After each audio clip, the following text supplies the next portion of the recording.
afternoon, YTPC. Old Redcoat's has returned to his shed. It actually snowed this morning. Take a look at this. Just to show you that here we are in mid-March and it's snowing.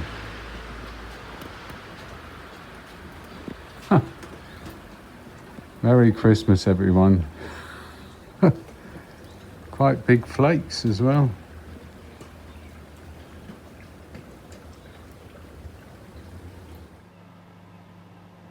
Everything was just starting to come out from the buds, and the forsythia had bloomed.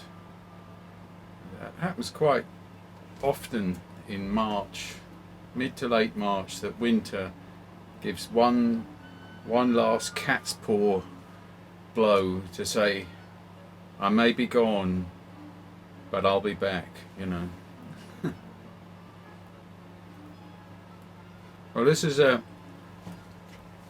just a short video as a VR to Steve and Ms Cathy.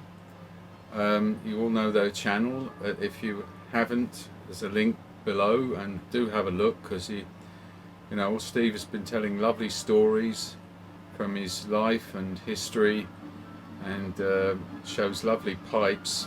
The recent one with the sea smoke pipes are just absolutely beautiful pipes, fantastic.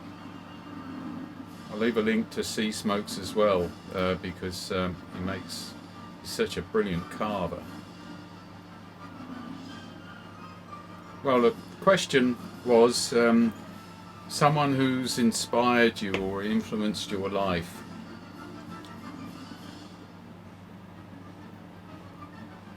Actually, a difficult question for me personally, and I hope I'm the exception, because there weren't too many people who I can really remember were forming or helping to form me.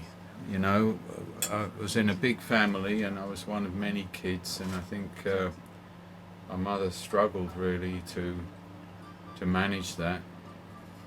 And my dad was always looking after his building company and was very absorbed. It was quite understandable, but you know, it just dilutes your contact. And we were all, if anything, brought up to be very independent, so make your own way and look after yourself, as it were, which has pluses and minuses, of course, you know.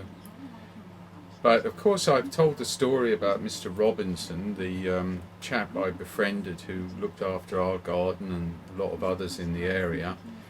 And he's just a dear old gent from Scotland, very nice, charming man. And he used to go for walks down on the River Stour in that part of Suffolk, and with his dog, and occasionally I would go with him.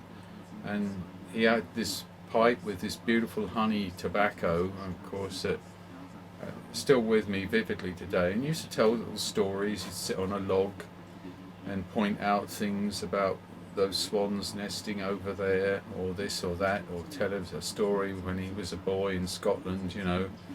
Then you're going back to maybe 1920 or, you know, 25, something like that, a long time ago. And just wonderful stories. So that certainly had some influence, you know. But as I was growing up, I read, of course, and I, like any kid, watched TV, and some fictitious characters actually had an influence on me. Sounds weird, but Mr. Spock in Star Trek was definitely an influence. I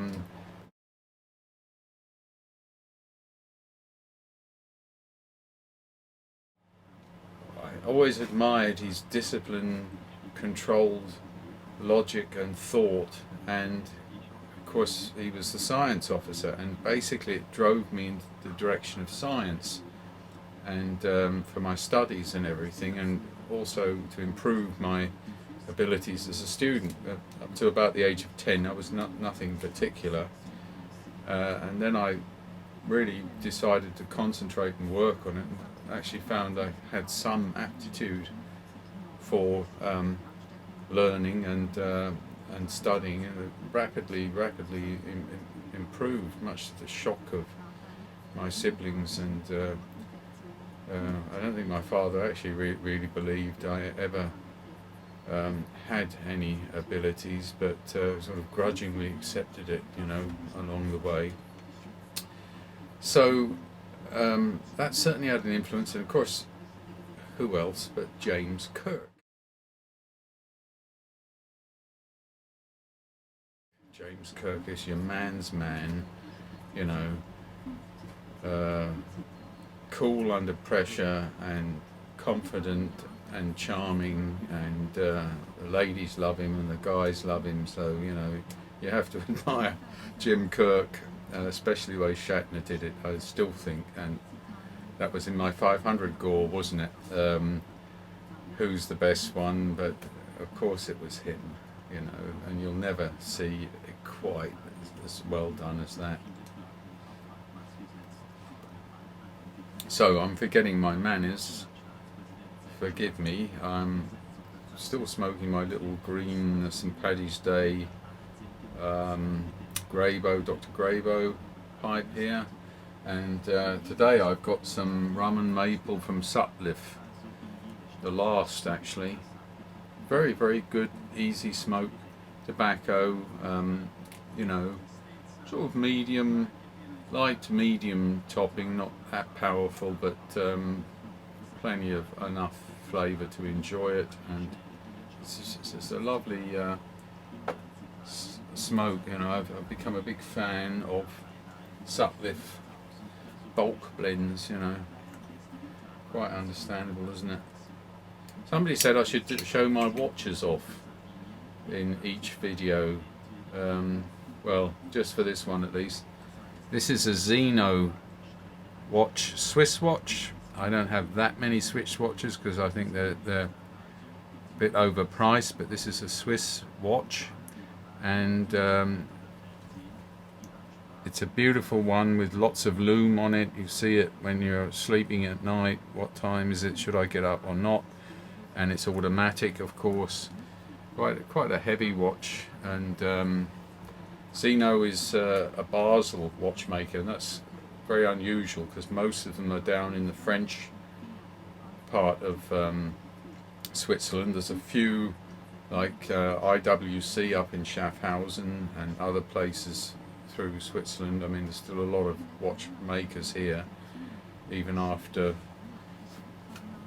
the invasion of the Japanese watches and swatches and all those, you know. Swiss industry of watchmaking is still very healthy. A lot of down in the French speaking region of Switzerland. Anyway, not to get distracted. So another character that I loved to read about in history books was the great Tecumseh. Tecumseh was an Indian chief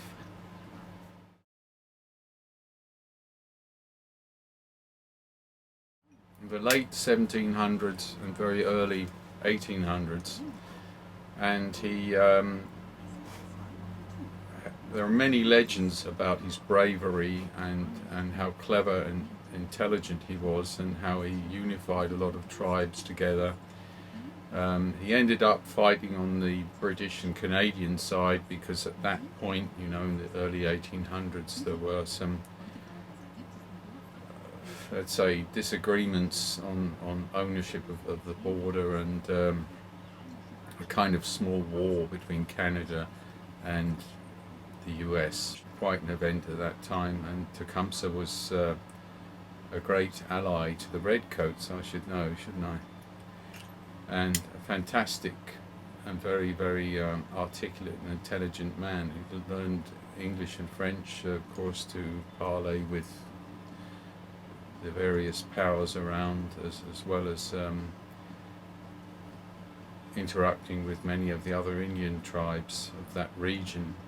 So Shawnee basically was the tribe he's from, and there are many legends, and he has become a very revered figure in the history of North America. Well, I did mention Mr. Robinson. Some of you may have joked and said, didn't you mean Mrs. Robinson? This one.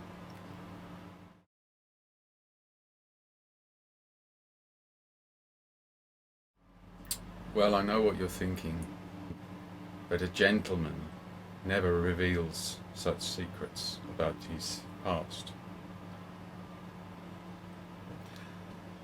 So that's my little summary. The rest, I was much influenced by what I learned and what I observed, and myself, my own drive really to make decisions and go directions. But always there are individuals that you admire and you learn from as you go through life, and I always and can only recommend that. There's always someone who's got some good ideas that you haven't got, and someone who has characteristics that you admire, which you can change yourself and try to become more like that person. In the end, I'm at the age where you probably are a kind of collage and composite of people you've met or people you've read about, and who have anyway formed you on the way. We're all sculptures in the path of life, and how we start out as a sculpture is certainly not how we end. So that is the mystery and magic, I think, of the path we follow.